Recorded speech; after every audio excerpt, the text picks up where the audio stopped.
बात करेंगे सत्ता और वर्चस्व की उस लड़ाई की जो पिछले 3 दिन से नॉन स्टॉप जारी है, जो रूस और यूक्रेन युद्ध से भी भीषण और विध्वंसक रूप ले चुकी है। बेहिसाब मिसाइलें चल रही हैं, अनगिनत गोलियां चल रही हैं, बम विस्फोट की चोट से पूरा इलाका थर्रा गया है। ऐसे हालात में टीवी 9 भारतवर्ष सबसे पहले वॉर जोन पहुंच चुका है और वहां से लगातार हमारे न्यूज मित्रों के लिए ग्राउंड रिपोर्ट्स आ रही हैं। टीवी 9 भारतवर्ष संवाददाता सुमित चौधरी तेल अवीव पहुंच चुके हैं, जो वहां के हालात पर सबसे भरोसेमंद रिपोर्ट आप तक पहुंचाएंगे। वहां दहशत का आलम क्या है, इजराइल की क्या तैयारी है और अगले कुछ घंटों में हमास का क्या होगा, हर सवाल का जवाब टीवी 9 भारतवर्ष के पास है। आज कुछ ऐतिहासिक तथ्यों और आंकड़ों से इस सवाल पर भी चर्चा करेंगे कि आखिर हमास कैसे इजराइल जैसे देश की सुरक्षा में सेंध मारने में कामयाब हो गया। और बात इस युद्ध से मिले उस सबक की भी होगी जिसका फलसफा है कि किसी भी देश को अपनी सुरक्षा तकनीक पर अंधविश्वास नहीं करना चाहिए। इजराइल पर एक दिन में 7000 रॉकेट दागने वाले मास्टरमाइंड का नाम भी सामने आ गया है। हमास के मुखिया इस्माइल हानिये का प्लान ही हमास के लड़ाकों ने जंग में लागू किया है। हमास अचानक इतना ताकतवर कैसे हो गया?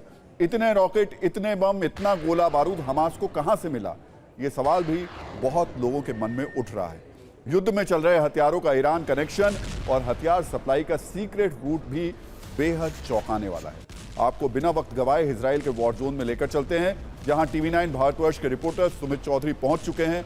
एक्सक्लूसिव रिपोर्ट में देखिए वहां के हालात क्या हैं। आप देखिए कि आर्मी की मूवमेंट हो रही है। देखिए लगातार हम टीवी 9 भारतवर्ष वो पहला चैनल है जो यहां पहुंचा है और हम आपको दिखा रहे हैं कि आर्मी की मूवमेंट हो रही है। हम इस समय मौजूद हैं खास तौर पे साउथ इजराइल के एरिया में, नेटिवोर पे, जहां पर हमले किए गए थे।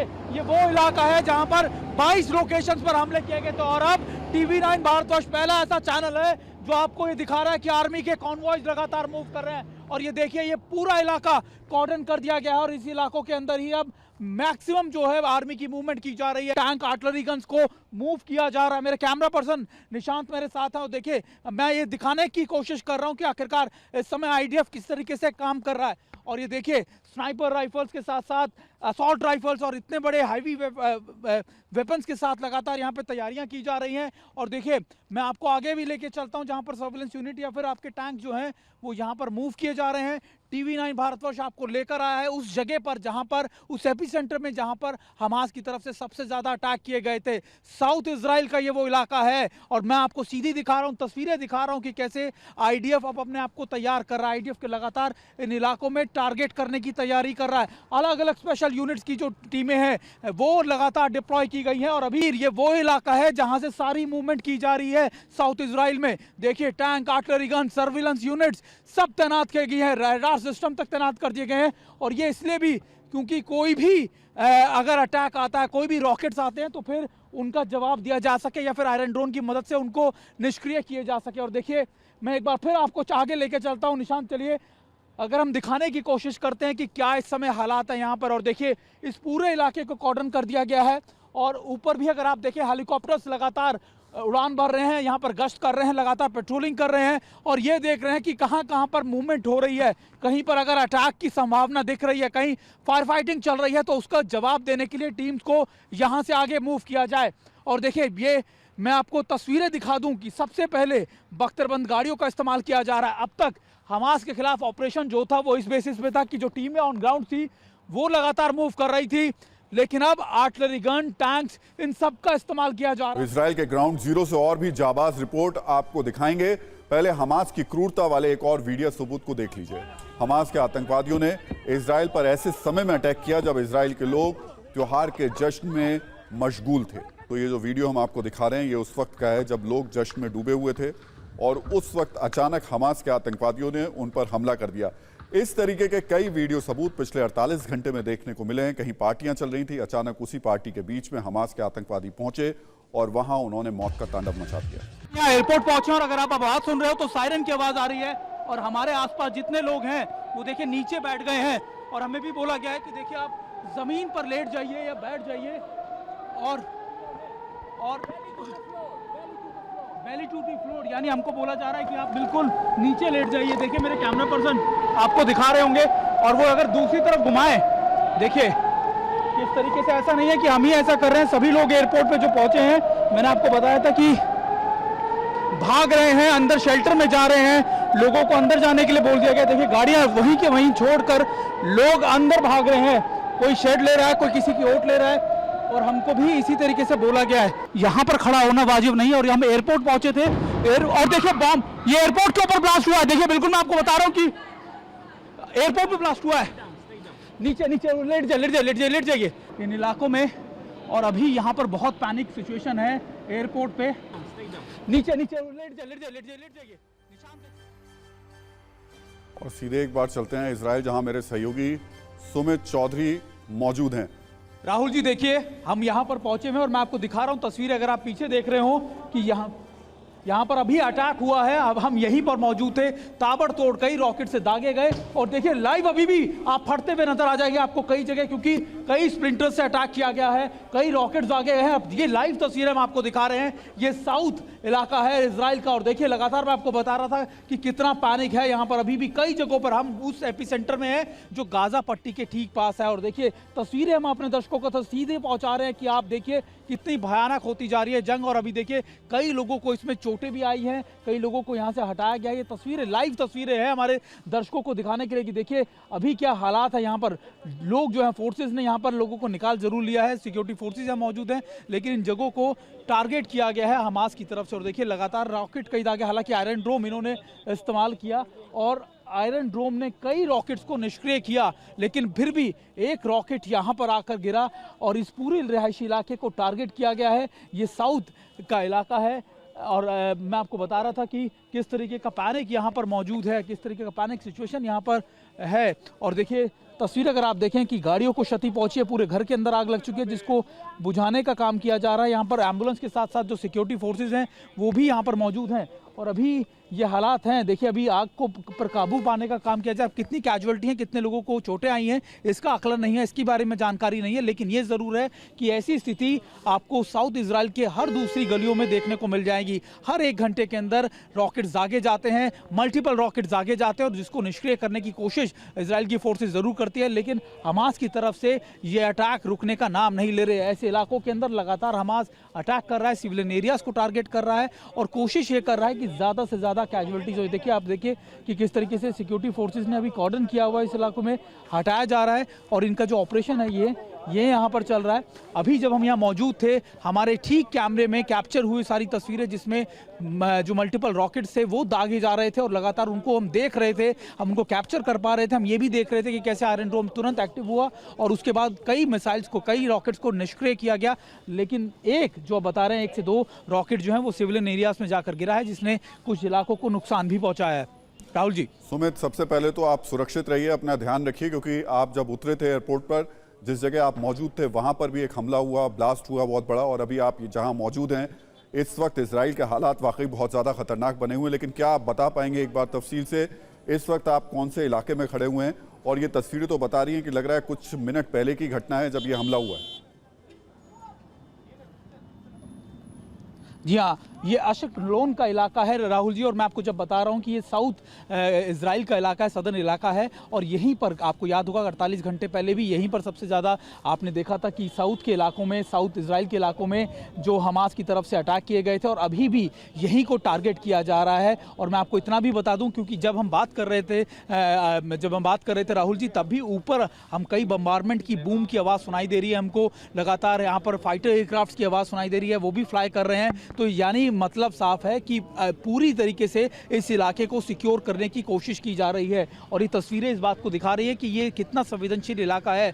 लगातार हमास इन इलाकों को टारगेट, कई मल्टीपल रॉकेट्स को यहाँ दागा गया जब यहाँ पहुँच रहे थे और उसी समय कई आयरन ड्रोम एक्टिव हुआ और उसने कई रॉकेट्स को निष्क्रिय जरूर किया। लेकिन फिर भी 2 से 3 ऐसे बताया जा रहे हैं कि रॉकेट्स ने टारगेट किया है इसी इलाके के अंदर। और हम इन इलाकों में ऐसे देखने के लिए आए थे कि आखिरकार क्या नुकसान पहुँचा। उसी समय एक बार फिर से टारगेट किया गया। सुबह जब हम एयरपोर्ट पहुँचे थे और अब तक यानी कि करीबन 10 घंटे से ज़्यादा का वक्त हो चुका है राहुल जी, अभी भी हालात ऐसे ही हैं। कहीं पर भी हमास अटैक करता है और सबसे ज़्यादा उसका टारगेट एरिया जो होता है वो सदर्न इजराइल ही है जहां पर हम इस समय मौजूद हैं। ये अब आपसे 2-3 सवाल हैं बहुत ऐसे सवाल हैं जो हर किसी के मन में हैं।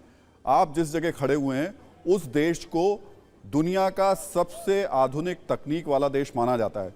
उसके डिफेंस सिस्टम को पूरी दुनिया लोहा मानती थी। आज उसका डिफेंस सिस्टम फेल क्यों हो जा रहा है? हमास जैसे आतंकी संगठन के रॉकेट मिसाइल कैसे उस देश में आके गिर जा रहे हैं और फट जा रहे हैं? देखिए बिल्कुल यही बात सबके जहन में है, क्योंकि मैंने भी कई सालों तक जब डिफेंस को कवर किया या देखा कई वॉर्स के अंदर, हमेशा इजराइल के सर्विलेंस सिस्टम्स उनके इंटेलिजेंस के बारे में चर्चा हुआ करती थी, उदाहरण दिए जाते थे। लेकिन आप मानिए आप राहुल जी, कि किस तरीके से 48 घंटे पहले जो कुछ हुआ उसने ना सिर्फ दुनिया भर को शॉक किया, चौंकाया, बल्कि ये भी चौंकाया कि इजराइल किस तरीके से फेल हुआ, इजराइल किस तरीके से इसको नहीं एक्सेस कर पाया, इसको भाप नहीं पाया। और ये कोई नई बातें नहीं थी। सितंबर महीने में 4 से 5 बार अलर्ट आए थे इजराइल की फोर्सेस को, इंटेलिजेंस एजेंसीज को, जिसमें बताया गया था स्पेसिफिक कि हमास अपने आप को रिवाइव कर रहा है। लेकिन उसकी ग्रेविटी या कितनी गंभीर चीज़ें हैं उसको वो जज नहीं कर पाया। और देखिए अभी सिविलियंस को भी यहाँ से निकाला जा रहा है। राहुल जी वो तस्वीरें भी आपको दिखा दूँ, देखिए यहाँ से इन सिविलियंस को हटाया जा रहा है। लेकिन इंपॉर्टेंट यही है, दुनिया की दिमाग में, हर किसी के दिमाग में सवाल है कि आखिरकार इजराइल के बारे में जिसकी मोसाद को लेकर, जिसकी इंटेलिजेंस एजेंसीज को लेकर इतनी चर्चाएं होती थी, इतने उदाहरण दिए जाते थे, आखिरकार वो फेल कैसे हुआ? इसके पीछे एक ही कारण है कि ना सिर्फ हमास को बहुत ज़्यादा उनको सपोर्ट मिला था, बल्कि ये भी कि हमास और हिजबुल्लाह ने इसको लेकर तय कर रखा था कि कैसे यहाँ पर टारगेट किया जाए। हालांकि देखिए कई लोग जो हैं वो बहुत ज़्यादा दुखी हैं इन बातों को लेकर। और वी कैन टॉक टू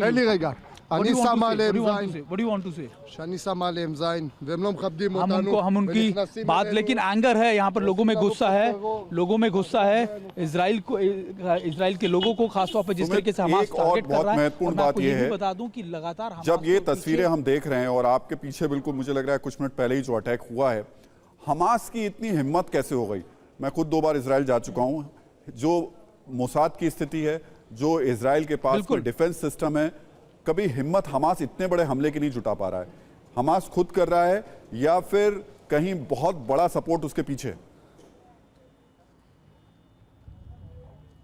देखिए हमास के पीछे निश्चित तौर पर राहुल जी एक बड़ा सपोर्ट सिस्टम काम करता है। मैं आपको लगातार बता रहा हूं कि अप्रैल महीने में मुझे बता दिया गया था कि ये तैयारी कर ली गई थी, लगातार उस पर काम किया जा रहा था, और पिछले महीने ही बेरूट में इसको लेकर फाइनलाइज कर दिया गया, हरी झंडी दिखा दी गई। और इसके पीछे हिजबुल्लाह के साथ साथ कहा यह जा रहा है कि ईरान भी इन्वॉल्व हो सकता है। ये लगातार आरोप लगाए जा रहे हैं इजराइल की तरफ से कि ईरान की तरफ से भी इनको सपोर्ट मिला। और ये कहा जा रहा है, इसलिए कहा जा रहा है क्योंकि जो हथियार, जो एम्यूनेशन, जो सर्विलेंस सिस्टम, जिस लगा की रणनीति, जिस तरीके से एग्जीक्यूशन किया गया, जिस तरीके से मल्टीपल जगहों पे टारगेट किया गया, जिसके बाद मास मूवमेंट क्रिएट की गई, ये हमास के बस की बात नहीं थी। हमास लगातार इन अटैक्स में सिर्फ 2 ही काम करता था, सिर्फ रॉकेट दागता था या छोटे छोटे ऑपरेशंस को अंजाम देता। इतना बड़ा ऑपरेशंस को अंजाम देना, इतने बड़े ऑपरेशंस को इस तरीके से अंजाम देना और उसको एग्जीक्यूट करना और फिर उन इलाकों को कैप्चर करके बैठ जाना, हॉस्टेजेस बना के ले जाना 100 की संख्या में, ये पॉसिबल नहीं। आप लाइन पर रहिएगा क्योंकि मैं आपसे कुछ और जानकारियां जरूर लूंगा। ये जरूर जानना चाहूंगा कि उस वक्त जहां एक तो तस्वीरें ये सामने आ रही हैं, दूसरा अमेरिका के जो डिफेंस इक्विपमेंट्स हैं, जो हथियार हैं, वो भी वहां पर पहुंच चुके हैं। कौन किसके साथ है ये भी अभी इस वक्त जमीन पर जानना जरूरी है। मैं आपके पास आऊंगा, लेकिन उससे पहले इजराइल पर अटैक के बारे में जिसने भी सुना, एक बार उसके मन में ये सवाल जरूर उठा कि आखिर हमास कैसे इतना बड़ा हमला करने में कामयाब हो गया। कैसे हमास ने एक दिन में 7000 रॉकेट से हमला कर दिया, कैसे इजराइल के हाईटेक सुरक्षा चक्र में उसने सेंध लगा दी। इसकी वजह को सिलसिलेवार ढंग से कुछ तथ्यों और आंकड़ों से अब आपको समझाते हैं। एक रिपोर्ट के मुताबिक साल 2021 में हमास ने 5 मिनट में इजराइल पर 137 रॉकेट दागे थे। इनमें से 90% रॉकेट को इजराइल के आयरन डोम सिस्टम ने हवा में ही खत्म कर दिया था। इससे सबक लेते हुए हमास ने इसका तोड़ निकाला और इस बार इजराइल के इस एयर डिफेंस सिस्टम को भेदने के लिए हमास ने 20 मिनट में ही 5000 रॉकेट दाग दिए। मतलब इतने रॉकेट जिसके सामने एंटी मिसाइल सिस्टम आयरन डोम भी बेअसर हो गया। और इसका अंजाम क्या हुआ, ये पिछले 3 दिनों से पूरी दुनिया देख रही है। दूसरी बड़ी बात रही हमास का कोऑर्डिनेटेड अटैक, मतलब प्लान बनाकर हर पहलू को देखते हुए हमला किया। इसको आप ऐसे भी समझ सकते हैं कि जिस वक्त इजराइल में रॉकेट से हमला हो रहा था, इसी दौरान सीमा पर बनी दीवार को बुलडोजर से ढा दिया गया। इस दौरान समुद्री रास्ते से स्पीड बोस्ट के जरिए लड़ाके इजराइल में दाखिल हो रहे थे। ठीक उसी वक्त पैराग्लाइडिंग के जरिए भी इजराइल में घुसपैठ हो रही थी। सोचिए, एक साथ 3 फ्रंट से घुसपैठ और आक्रमण किया गया और इजराइल को सोचने संभलने का मौका तक नहीं मिला। इस वजह से भारी नुकसान इजराइल को उठाना पड़ा। इसराइल की जैसी ताकत है, जैसी तकनीक है, उसमें हमास की हिमाकत ही बहुत बड़ी बात है। लेकिन हमास चुपके तैयारी कर रहा था। हमास के कामयाब होने की एक वजह यह भी मानी जा रही है कि इसराइल ने वेस्ट बैंक की तरफ ज्यादातर फोर्स तैनात कर रखी थी।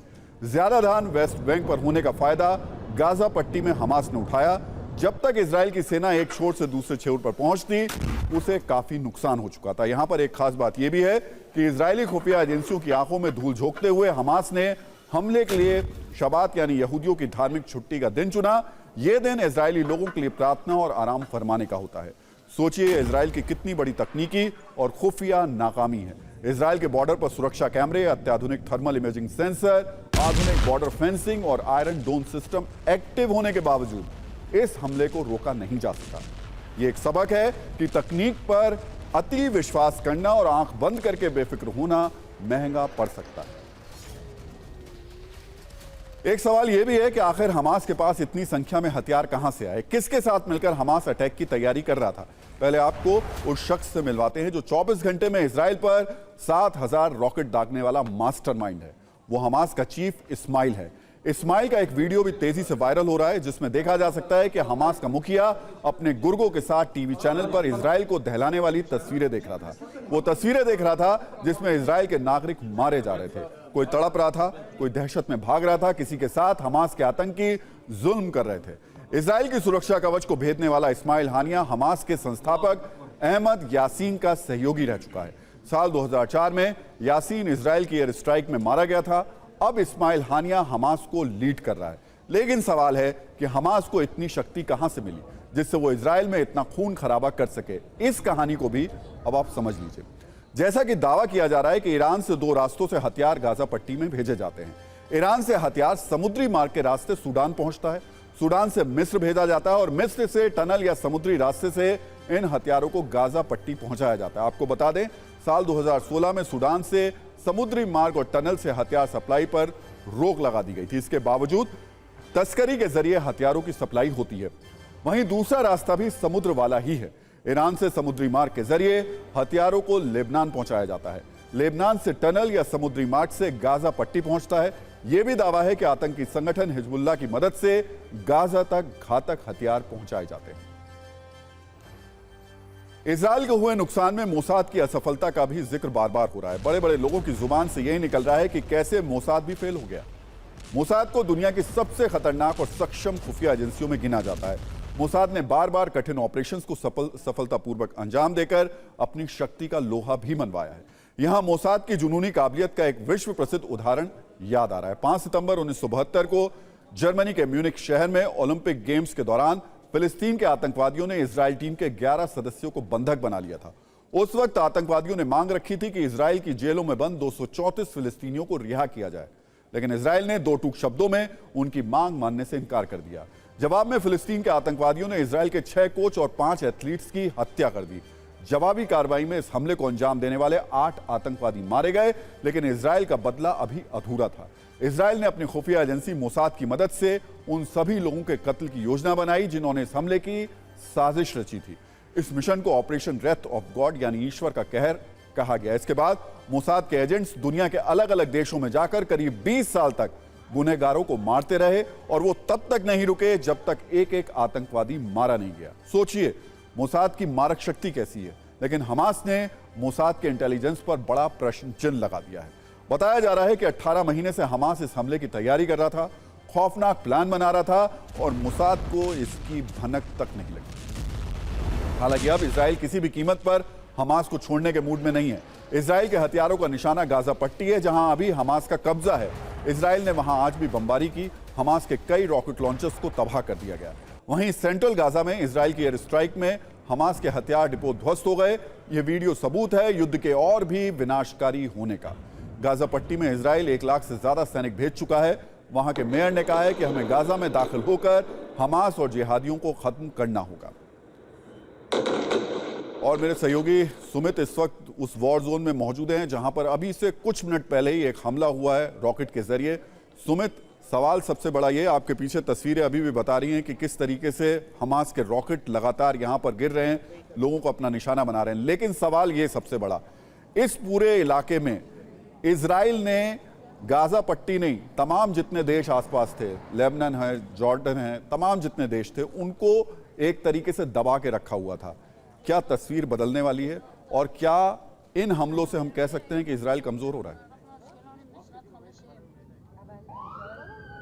देखिए, इजराइल कमज़ोर हो चुका है राहुल जी, क्योंकि इजराइल अगर कमज़ोर नहीं होता तो फिर हमास इतने ज़्यादा अटैक नहीं कर पाता। ये ज़रूर है कि इजराइल की कमज़ोरियों का फ़ायदा उठाते ही हमास ने या फिर हिजबुल्लाह ने इन अटैक्स को अंजाम दिया। लेकिन महत्वपूर्ण ये है, क्योंकि जब हम कंपेयर करें, आपको याद होगा कि जब हम 9/11 की बात करते हैं, 9/11 में भी कुछ इसी तरीके से हुआ था कि अमेरिका की एजेंसीज को, CIA के बारे में बहुत बातें होती थी, लेकिन इतना बड़ा सेटबैक था वो अमेरिका के लिए कि अमेरिका उससे उभर 10 साल तक नहीं पाया। तो ऐसा ही लगता है कि इजराइल भी इन चीज़ों से उभरने में टाइम लगेगा। सवाल ये है कि इजराइल कितने दिनों में इनको न्यूट्रलाइज कर लेगा, कितने दिनों में इसको नॉर्मलाइज कर लेगा, क्योंकि ये दिक्कत इसलिए है क्योंकि अमेरिका के अंदर, मैं आपसे इसलिए पूछता हूं क्योंकि इजराइल के लोगों के अंदर का जो जज्बा है, जो बचपन से उनको ट्रेनिंग दी जाती है, क्या इतना आसान होगा उस देश के लोगों को और उस देश को कमजोर कर पाना?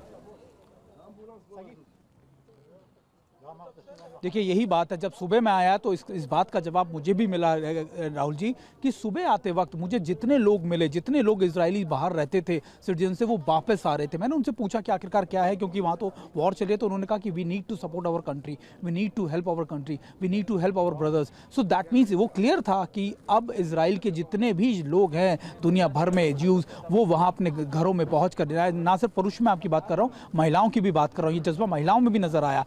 सभी लोग एक बात जानते हैं कि उनको इस सर्वाइवल के लिए एक साथ खड़े होना है, और यही वजह है जो इजराइल को इजराइल बनाती है। इजराइल को इजराइल बनाने वाले यहाँ के लोग हैं, उनका जज्बा है, वो हमेशा लड़ता है। इजराइल के बारे में एक बात हमेशा कही जाती है कि इजराइल ने ऐसे कई बड़ी चीज़ों को या फिर ऐसे कई बड़े धक्कों को, अटैक्स को देखा है, लेकिन इजराइल ऑलवेज फॉल बैक। और देखिए, अभी उन रॉकेट्स को यहाँ से मैं आपको दिखा दूँ कि जिनसे अटैक किया गया था, उसके टुकड़ों को यहाँ से ले जाया जा रहा है इन्वेस्टिगेट करने के लिए। लेकिन इंपॉर्टेंट ये है, क्योंकि हम इजराइल की बात कर रहे हैं, इजराइल हर बारीकी से चीज़ों को जांचता परखता है और उसके बाद उन चीज़ों के पीछे जाता है। आपने जब मोसाद की बात की, मोसाद को इसीलिए जाना जाता है कि मोसाद हर चीज़ के बारे में जानकारी हासिल करती है, उसके बाद उसको परखती है और उसके बाद उनके पीछे जाती है, यानी जड़ों तक जाने का काम मोसाद का रहता है हमेशा। तो ये ज़रूर है कि इजराइल इस बातों की जड़ तक जाएगा भी, ऑपरेशंस भी करेगा और अपने खिलाफ जो खड़ी हो रही आवाज़ें या फिर आप कह सकते हैं हमले जो हो रहे हैं, उनको प्रॉपर तरीके से न्यूट्रलाइज भी करेगा। बिल्कुल, निश्चित तौर पर सुमित, क्योंकि इजराइल के लोगों का जज्बा वाकई काबिल तारीफ है और कई बार देखा भी गया है कि जब जब देश पर उनके आती है तो कैसे एक साथ होते हैं, दुनिया भर में कहीं भी वो अपने देश में पहुंच जाते हैं। और एक चीज़ आपको इजराइल की और भी पता होनी चाहिए कि इजराइल में जो हथियार बनाने की फैक्ट्रीज हैं, वो ऐसे हैं जैसे घरों में लोगों के लघु उद्योग लगे होते हैं। कोई छोटी सी कोठी में आपको देखने को मिलेगा कि बहुत बड़े बड़े हथियार तैयार किए जा रहे हैं। तो इस मामले में भी, हथियारों के मामले में तो कम से कम इजराइल के पास किसी तरीके की कोई कमी नहीं है। बहुत बहुत शुक्रिया सुमित, आप अपना ध्यान रखिएगा, आपके पास आते रहेंगे और लगातार अपडेट लेते रहेंगे। सत्ता में बात उन लोगों की जो इजराइल पर हमास के आतंकी हमले के बीच अपने एजेंडे को हवा देने में लगे हैं। भारत में कुछ ऐसे लोग हैं, कुछ छिपे हुए एजेंडाधारी हैं, जो आतंकवादी संगठन हमास का नाम तो नहीं ले रहे हैं, लेकिन इस आतंकवादी हमले में अपने लिए मौका जरूर देख रहे हैं। फिलिस्तीन का नाम लेकर वो इजराइल पर हुए इस आतंकी हमले को जायज ठहरा रहे हैं। ये चालाकी है, ये जुबानी आवारगी है, वैचारिक मरम्मत की ये मांग भी करती है। इसलिए चलते हैं सत्ता की वर्कशॉप में, जहां रिपेयर वर्क तसल्ली बख्श तरीके से होगा। और आज ये रिपेयर वर्क इसलिए भी ज़रूरी हो जाता है क्योंकि इस वक्त सैकड़ों लोगों की वहाँ पर हत्या की गई है, बहुत निर्मम तरीके से की गई है। हमास के आतंकवादी जिस तरीके से इजराइल के नागरिकों को, वहाँ के बुजुर्गों, वहाँ की महिलाओं के साथ में इस वक्त दरिंदगी कर रहे हैं, और ऐसे वक्त में अगर कुछ लोग आते हैं और वो कहते हैं कि नहीं नहीं हम तो सपोर्ट कर रहे हैं, नाम भले ही वो फिलिस्तीन का ले रहे हों, लेकिन असल में उनका जो समर्थन है वो हमास के लेकर ही है। इजराइल बनाम हमास की इस जंग में कम से कम 1200 लोगों की जान जा चुकी है, जिसमें करीब 700 लोग इजराइल के और 500 लोग फिलिस्तीन की तरफ से हैं। इसे कहीं से जायज़ नहीं ठहराया जा सकता, लेकिन कुछ लोग हैं जो इजराइल पर हमास के आतंकी हमले को जायज़ ठहरा रहे हैं। इसे बदला कह रहे हैं, इसे फिलिस्तीन की आज़ादी की लड़ाई कह रहे हैं। सत्ता की वर्कशॉप में आज ऐसे लोगों की वैचारिक मरम्मत शुरू करें, उससे पहले कुछ सवाल हैं। क्या एक म्यूजिक फेस्टिवल पर एक साथ हजारों रॉकेट से हमला करना आतंकी हमला नहीं है? क्या किसी देश की रिहायशी कॉलोनी पर रॉकेट लॉन्च करना आज़ादी की लड़ाई है? क्या किसी देश में मौजूद विदेशी नागरिकों पर हमले को बदला कहा जा सकता है? क्या महिलाओं का रेप और शवों की दुर्दशा करके धार्मिक नारे लगाने को फिलिस्तीन की आजादी की लड़ाई की आड़ में जायज ठहराया जा सकता है? लेकिन भारत में कुछ लोग बुद्धिजीवियों की खाल में, तो कुछ नेताओं की खाल में, कुछ अभिनेताओं की खाल में इसे जायज ठहराने की असफल कोशिश कर रहे हैं। इसलिए सत्ता में आज जरूरी है ऐसे लोग जिनके विचारों का प्रदूषण साफ दिख रहा है, उनके विचारों की वॉशिंग की जाए, ऑयलिंग और ग्रीसिंग भी की जाए। जो लोग आतंकी संगठन हमास को स्वतंत्रता सेनानी कह रहे हैं, उनके विचारों को कसना जरूरी है। इसलिए आज सत्ता की वर्कशॉप में पाने का इस्तेमाल ज्यादा होगा, और इसका इस्तेमाल की जरूरत इसलिए भी ज्यादा हमें पड़ लग रही है क्योंकि इन लोगों के पेच कसने के लिए आज वाकई किसी बड़े औजार की जरूरत है। और मैं बार बार जब आपको बताता हूं कि सत्ता की वर्कशॉप में जब हम आते हैं तो औजार जो आपको दिखा रहे हैं ये प्रतीक के तौर पर हैं। असल में हमारे औजार हमारे शब्द हैं, तर्क हैं, तथ्य हैं और वो विचार हैं जिसके जरिए इनकी मरम्मत होती है। ऐसे लोग जो फिलिस्तीन का नाम लेकर छिप छिप कर हमास को कवर फायर दे रहे हैं, फिलिस्तीन का नाम लेकर नारे लगा रहे हैं, इनके विचारों को ठोक पीट कर ठीक करने की आज जरूरत है। इसलिए हम हथौड़े का भी इस्तेमाल आज करेंगे, लेकिन अपने वैचारिक हथौड़े का, शब्दों के हथौड़े का। और जिन लोगों के दिमाग में जंग लगे हुए विचार अटके हुए हैं उन्हें भी हम आज प्लस की मदद से खींचकर बाहर निकालेंगे। कुल मिलाकर सत्ता की वर्कशॉप में आज इन्हीं 4 औजारों से वैचारिक मरम्मत होगी। वैसे इन हथियारों के इस्तेमाल से उन्हें थोड़ा दर्द होगा, लेकिन इनकी वैचारिक मरम्मत आज बेहद जरूरी है। आज सबसे ज्यादा मरम्मत की जरूरत उन जुलूस निकालने वाले जुलूस जीवियों की है जो अलीगढ़ मुस्लिम यूनिवर्सिटी यानी AMU को हमास के आतंकवादी हमले के समर्थक के तौर पर स्थापित करना चाहते हैं। दरअसल शनिवार को जैसे ही हमास ने इजराइल पर एक साथ 5000 रॉकेट से हमला किया और इजराइल में सैकड़ों लोगों की मौत हुई, तो AMU में हमास समर्थक सेल एक्टिव हो गया। इन लोगों की नफरती मैसेजिंग सर्विस सुपर चार्ज हो गई और आनन फानन में एक जुलूस निकाला गया। आतंकवादी संगठन हमास के समर्थकों ने इसमें चालाकी ये बरती कि इन्होंने हमास का नाम नहीं लिया और फिलिस्तीन के पक्ष में नारे लगाए, यानी हमास के अपराध को तुरंत फिलिस्तीन की आजादी की लड़ाई बनाने का एक एजेंडा शुरू कर दिया। ये इजराइल के काउंटर अटैक का विरोध कर रहे हैं, लेकिन इजराइल में मारे गए लोगों का खून इनके लिए खून नहीं है, उनकी मौत इनके लिए मौत नहीं है, उनकी मौत पर इनको कोई अफसोस नहीं है। वो इसके लिए हमास को दोषी भी नहीं ठहरा रहे। जुलूस निकालने वालों का कहना है कि वो फिलिस्तीन पर इजराइल के हमले का विरोध कर रहे हैं, जबकि सच ये है कि इजराइल पर हमला हमास ने किया और इजराइल हमास पर हमला कर रहा है, ना कि फिलिस्तीन पर। जुलूस जीवियों को यह समझना होगा कि हमास और फिलिस्तीन दोनों अलग अलग हैं। इसके लिए उन्हें लाइब्रेरी जाकर कुछ किताबें पढ़नी होंगी और पढ़नी चाहिए, क्योंकि फिलिस्तीन के सबसे बड़े नेता यासिर अराफात ने फतह की स्थापना में मदद की थी, ना कि हमास की। हमास दुनिया भर में कुख्यात आतंकवादी संगठन है जो दूसरे आतंकवादी संगठन हिजबुल्लाह की मदद से इजराइल पर हमला करता है। हम आपसे अपील करते हैं कि दुनिया की सबसे बड़ी खबर को लेकर सफेद झूठ और अर्ध सत्य से उचित दूरी बनाकर रखिए। जो आपको आधा सच बता रहा है वो असल में आपकी आंखों पर काली पट्टी बांध रहा है। इसलिए बहुत जरूरी है कि यूनिवर्सिटी प्रशासन आतंक का समर्थन करने वालों और एजेंडा चलाने वालों पर कड़ी कार्रवाई करे। वैसे आतंकवाद का समर्थन करने वालों के लिए जरूरी नहीं कि पोस्टर और मोमबत्ती लेकर ही निकला जाए। इसके लिए सोशल मीडिया की डिस्प्ले पिक्चर, जिसे DP कहते हैं, सोशल मीडिया पर स्टोरी, स्टेटस और पोस्ट के जरिए भी आतंकवाद का समर्थन किया जा सकता है या आतंकवादी हमले के प्रति सॉफ्ट हुआ जा सकता है, जैसा कि भारत के कुछ कथित बुद्धिजीवी कर भी रहे हैं। हम आपको ऐसे कुछ सेलिब्रिटीज के सोशल मीडिया पोस्ट भी दिखाते हैं जिससे छिपकर आतंकवाद का समर्थन करने वालों की चालाकी आपको समझ में आ जाएगी। आप सोचिए ऐसे लोगों के मन में इजराइल में मारे गए लोगों के प्रति कितनी कठोरता है कि वो हमास द्वारा महिलाओं को मारने और उनके शवों को निर्वस्त्र करके उनका अपमान करने की निंदा नहीं कर रहे हैं, बल्कि ऐसा अपराध करने वालों को ही पीड़ित बताने की कोशिश कर रहे हैं। ये सिर्फ कुछ उदाहरण हैं जो बताते हैं कि आतंकवाद को अलग अलग कसौटियों पर किस तरह डिस्काउंट दिया जाता है। अब सत्ता की वर्कशॉप में मरम्मत से निकले 3 मैसेज भी आपको बता देते हैं। पहला मैसेज, इजराइल पर हमास का हमला पूरी तरीके से आतंकी हमला था। हमला जो किया हमास आतंकवादी संगठन ने किया, उसमें निर्दोष लोगों की हत्या हुई, जिससे युद्ध शुरू हुआ। दूसरा मैसेज, युद्ध किसी के लिए ठीक नहीं है, ना इजराइल के लिए और ना ही फिलिस्तीन के लिए, इसलिए जरूरी है कि इसे जल्दी से जल्दी रोकने की कोशिश हो। तीसरा मैसेज, इजराइल और फिलिस्तीन पर भारत का स्टैंड बहुत क्लियर है। वो इजराइल और फिलिस्तीन दोनों का दोस्त है, लेकिन वो आतंकवादी हमले की निंदा करता है। और अंत में सत्ता की वर्कशॉप में आज हमास प्रेमियों के लिए एक एक्स्ट्रा मैसेज है, आतंकवादी हमले को फिलिस्तीन का नाम लेकर जायज ठहराने की कोशिश ना करें। नाम बदलकर मुखौटा पहनने से सच का चेहरा नहीं बदल जाएगा। तो सत्ता की वर्कशॉप में आज हमारी ये कोशिश थी कि हम बता पाएं कि किस तरीके से कुछ लोग हैं जो कि हमास प्रेमी हैं,